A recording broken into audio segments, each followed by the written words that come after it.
I'm Holly Gopsey of Virtually Priceless, and welcome to episode 6 of VPTV. Every week I share productivity tips and tricks and other learnings from growing our business over the last 5 years. Our mission is to give our clients truly exceptional support that enhances their business and gives them the invaluable gift of more time, and that's exactly what we'd like to do for you. Today I'm going to talk about time tracking, which is one of the easiest ways to help you figure out where you're being least efficient with your time. Keeping track of how long tasks take you is such an easy way to help you pinpoint exactly where you are spending your time on a day-to-day basis, and perhaps most importantly, to help you identify the tasks that you shouldn't be doing and which ones you should delegate to other people in your team or consider outsourcing.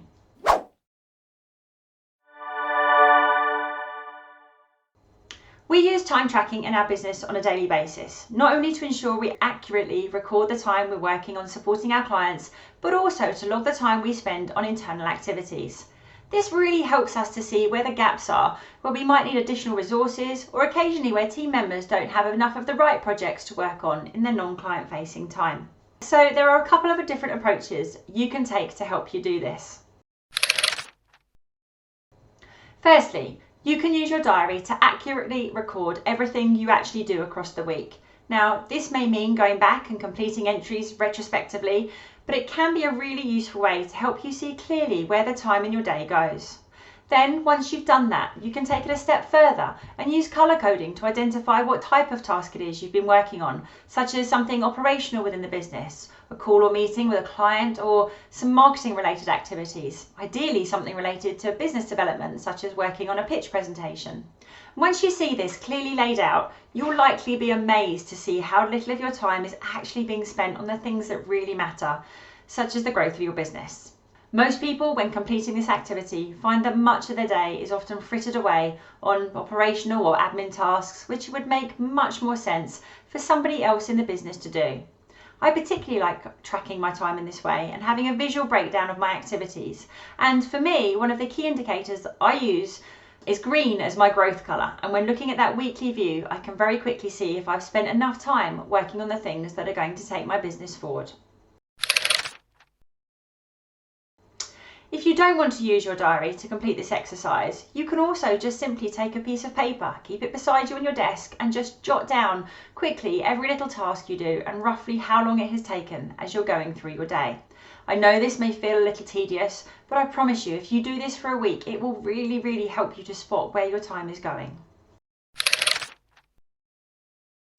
Another option is to use a free time tracking tool. We pay for MinuteDoc, but there are plenty of free options out there, such as Toggle, Clockify, and you simply use it to record what you've been working on and for how long. The benefits of using a system like this is if you do it for a prolonged period of several months, it can be really useful to pull reports and see exactly how much time you've been spending on a particular area of the business across that period.